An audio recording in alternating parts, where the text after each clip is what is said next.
Ok. Hello tout le monde, bonjour, j'espère que vous allez bien. Moi ça va bien. On en parle de ce changement? Je crois que j'ai un problème avec le changement capillaire en ce moment. Ok. Je vais parler avec honnêteté. Tout ce que je dis, je le dis avec honnêteté, franchise. Là, cette vidéo, elle est un peu spéciale. En fait, depuis une semaine, aujourd'hui nous sommes lundi. Et cette vidéo sera postée le jour même. Normalement je devrais poster cette vidéo ce soir, si j'y arrive. Donc nous sommes lundi, je suis en repos. Semaine dernière, j'étais en vacances pendant une semaine.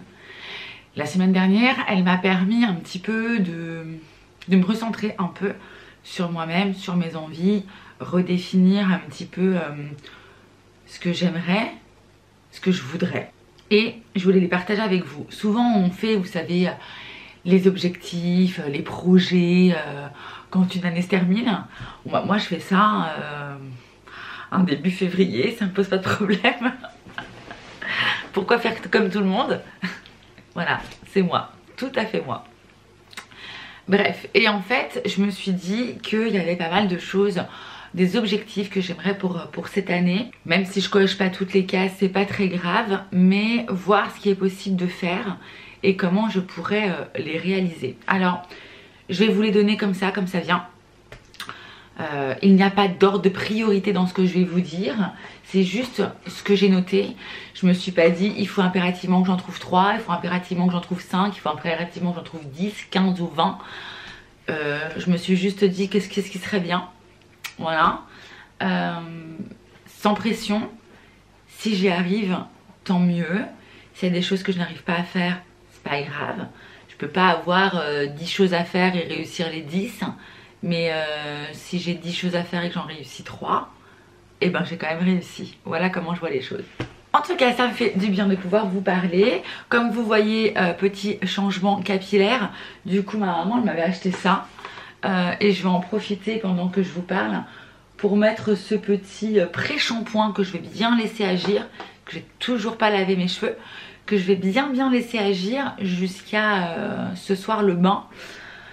Pour pouvoir éviter que ça dégorge et que je me retrouve avec des cheveux plus du tout de cette couleur là demain, pour reprendre le travail. Donc dans les objectifs, il y en a un dont je vais vous parler. Je pense que vous m'avez jamais vu parce que je montrais pas ça de moi. Et en fait je ne le montrais pas, c'était plus pour ne pas inciter les autres.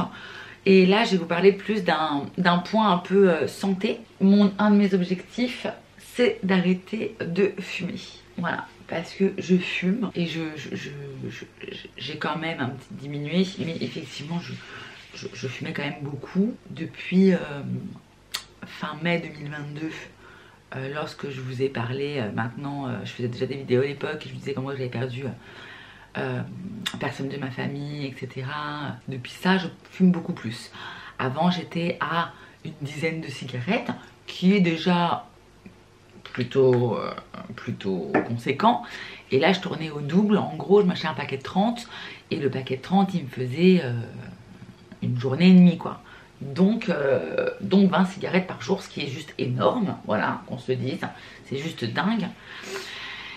Et donc du coup on essaie là de réduire au maximum, le but étant d'arrêter complètement la cigarette sans passer ce que j'ai pensé, vous savez, cigarettes électroniques, etc. Donc sans passer par ça, en essayant déjà de diminuer et de voir quelle cigarette me manque réellement. Et ben pour être honnête en fait, les cigarettes qui me manquent réellement, je pensais que ce serait celle du matin. Alors en fait j'y pense, hein, quand je me lève le matin, je bois mon café, je pense à cette cigarette. Mais ça va, j'arrive à l'oublier, à faire autre chose. Ouais, j'arrive. Pour l'instant, j'arrive à faire abstraction. Mais il y en a quelques-unes qui sont plus dures que d'autres quand même. Et souvent aussi, tout dépend des situations. Comme j'ai dit à mon mari, pour moi, la cigarette, ce qui est complètement débile, complètement con, mais c'était mon cas, c'était un petit peu le moyen de repos et le moyen de motivation. Exemple, c'était, bon allez, je fume ma clope et je vais aller m'occuper de la machine, de faire mon linge, etc. Et l'homme me disait, bon bah ça fait déjà 1 heure que tu es là-dessus, tu peux pas te poser un petit peu, boire un café? Bah si chérie, fais-moi un petit café, je me fume une clope avec toi. Vous voyez, en fait c'était le truc de se dire, avant de faire quelque chose, mon petit moment c'est la cigarette et après j'y vais. Et en gros après, une fois que j'avais fini ce quelque chose, c'était mon moment de repos. Ouais, c'est pour ceux qui sont pas fumeurs, vous allez trouver ça complètement con. Pour ceux qui sont fumeurs, vous allez peut-être trouver ça complètement débile aussi. Mais c'était la réalité des choses et je vous dis la réalité. Effectivement, en objectif, ça serait de diminuer la cigarette et d'arrêter la cigarette. Voilà, pour le côté santé. Il y a aussi ce côté d'organisation, d'être mieux organisé. Ça me poursuit, l'organisation. J'ai beaucoup de mal avec l'organisation en fait. J'essaie d'être organisée, mais en fait, je suis tout le temps en manque de temps de tout. Vous savez, quand on voit les vidéos un peu YouTube et on voit que voilà, la nana, elle est sur tous les fronts, elle a 3 gosses, elle s'occupe de ses enfants, elle tient sa maison, elle fait à manger, elle fait tout maison et en plus elle fait du bio et elle n'arrête pas en fait. Bon bah moi j'ai pas le même, c'est pas la même vie, hein.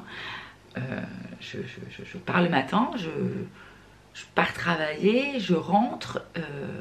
Attention, je dis pas que les mères au foyer, les femmes qui sont à la maison, je sais tellement ce côté charge mentale qu'elles ont et où elles ont aussi ce côté où parce qu'elles sont à la maison et que elles travaillent pas, parce qu'élever ses enfants c'est quand même le plus beau des métiers mais le plus difficile aussi je pense, elles ont ce côté de se dire il faut que tout soit parfait et on leur fait remarquer que écoute t'es à la maison, enfin en gros à un moment donné il n'y avait pas besoin d'avoir trop de sel dans sa soupe, c'est censé être parfait. Et je sais à combien ça peut être compliqué aussi.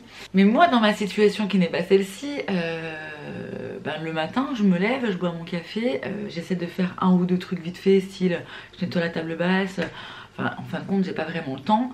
Et puis la journée elle passe et quand elle passe c'est au boulot et je reviens en gros il est 8h, je mange et concrètement après manger j'ai pas trop envie de faire le ménage, j'ai pas trop envie de passer le balai, j'ai pas trop envie de me taper 3 heures de bouffe à faire. Voilà, donc je pense qu'il faut que j'arrive à m'organiser dans ma vie.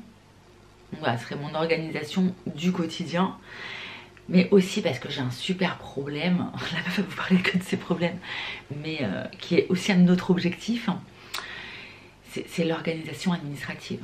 Franchement, je sais pas combien de personnes sont comme moi, mais si vous voyez, enfin, en gros, si j'ai un papier à remplir et à donner, ce papier-là, je le reçois, je vous raconte une bêtise, le 6 mars. Je dois le rendre le 3 juin, j'en sais rien.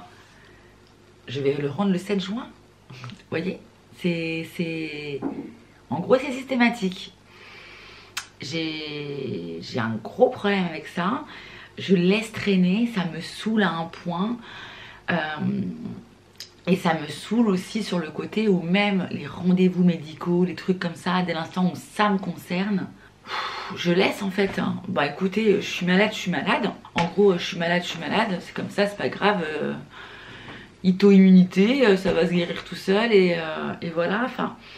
Et puis les rendez-vous en gros courant, aller 1 fois par an chez la gynéco, aller 1 fois par an, tous les 2 ans faire vérifier ses yeux. Enfin, j'ai un truc sur la peau, je vais pas aller voir le dermato. Enfin, voilà, tout ce qui est administratif, prendre des rendez-vous, faire des papiers, organiser mes papiers, être à l'heure dans tout ça, c'est très compliqué. Et je rebondis sur un autre objectif qui est de prendre soin de soi, de prendre du temps pour soi et de pas se dire bah non je n'ai pas le temps pour ça, parce que forcément je me dis que si je prends du temps pour moi je me sentirai forcément mieux de ce temps. Alors je dis pas que je vais aller courir pendant 1 heure tous les jours, ça c'est mort, et me lever 1 heure avant pour aller faire mon footing.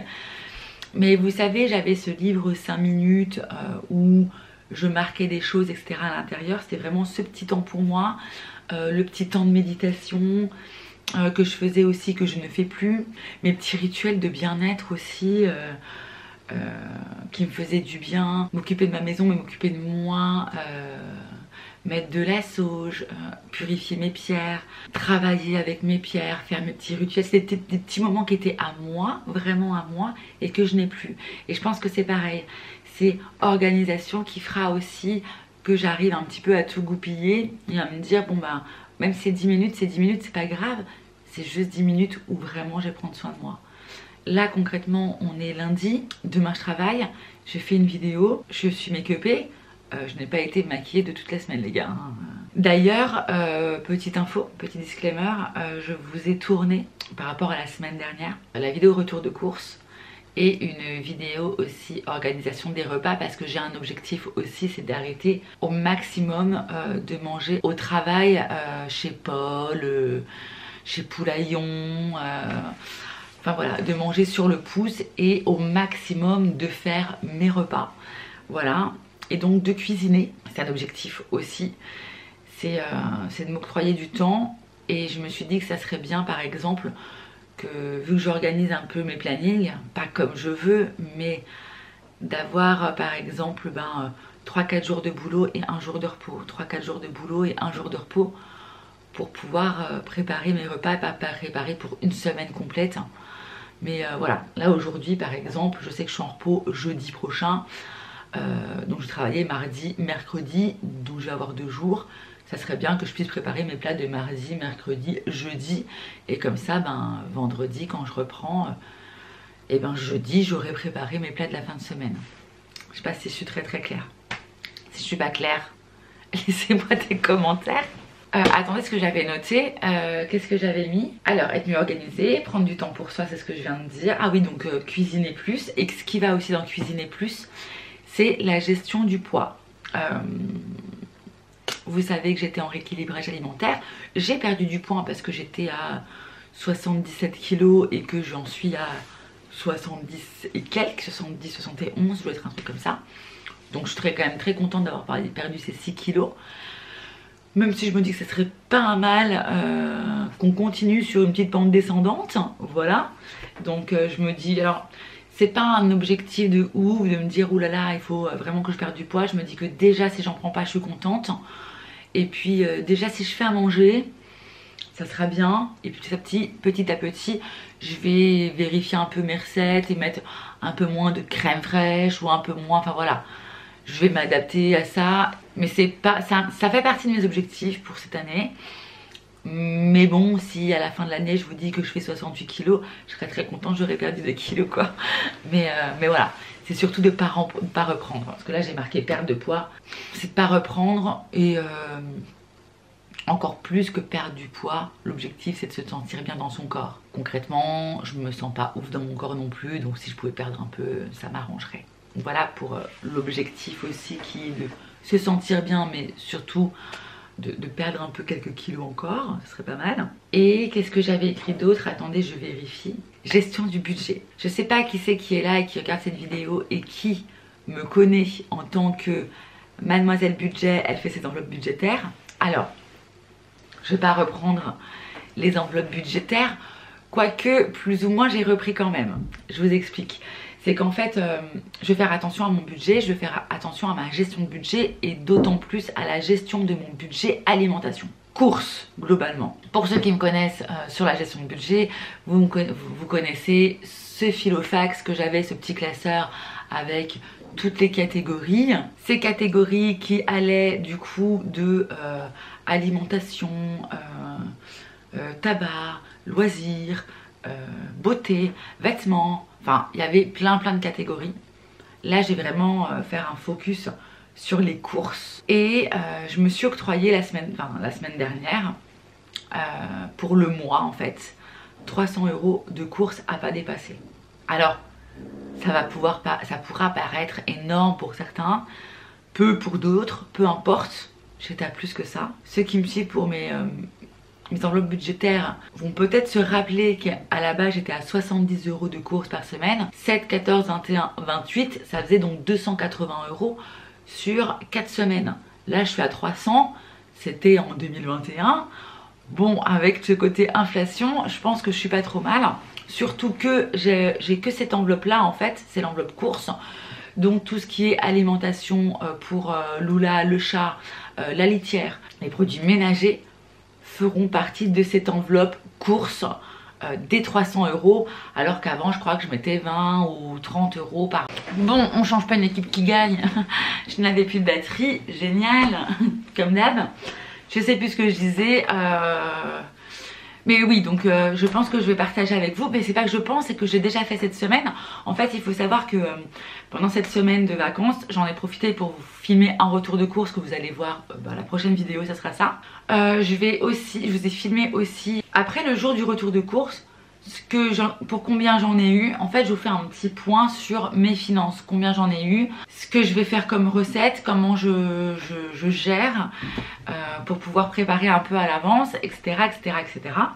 Donc jusqu'à du coup hier, je vais juste clôturer la vidéo de mes petites recettes, etc., de qu'est-ce que j'ai mangé et voilà.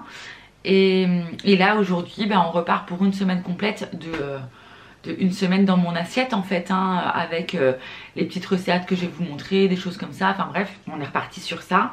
Et puis surtout à la fin du mois, donc début mars, on se fera un point sur voilà, j'avais 300 €. Voilà, première semaine, voilà comment ça m'a coûté. Deuxième semaine, troisième semaine, est-ce que j'étais refaire des courses avant, après, voilà. Je vous ferai un petit topo de mon budget. Est-ce que j'irai peut-être un peu plus en profondeur, je ne sais pas. Pourquoi je le fais aussi, c'est parce qu'il y a des grosses dépenses. Je sais pas si vous entendez, mais ça tape. J'ai pas pris ma caméra pendant je ne sais combien de temps, et quand je prends ma caméra, il y a des travaux au-dessus. Pourquoi? Je ne sais pas. Il faut bien que ça se passe comme ça. Donc du coup, ce que je vais faire effectivement, c'est que je vais vous faire des petites vidéos de ce que je prépare, ce que je vais manger, comment j'organise sur les différents jours où je fais mes courses et pas les courses, vide congèle, etc. Bon, allez, je vais vous laisser parce qu'il fait que de taper, je crois que je parle trop fort. Je vous embrasse très très très très très très très fort. On est reparti, hein, allez, avec tous ces nouveaux objectifs. J'ai également deux grands projets pour cette année. Je ne sais pas, j'en parle pas, parce que bon, les projets c'est quand même super personnel. Mais il y a deux projets cette année. Et alors, juste croisez les doigts pour moi. Et emoji pour ceux qui sont restés. Je veux juste l'emoji où on croise les doigts pour toi. Parce que je me dis, s'il y a plein de personnes qui sont bienveillantes et qui le font, ça ne pourra m'apporter que du positif. Alors juste ayez cette pensée pour moi en disant ouais, on croise les doigts pour que son projet dont elle rêve tant se réalise. Voilà. Je vous embrasse très très fort, à très vite. Ciao ciao.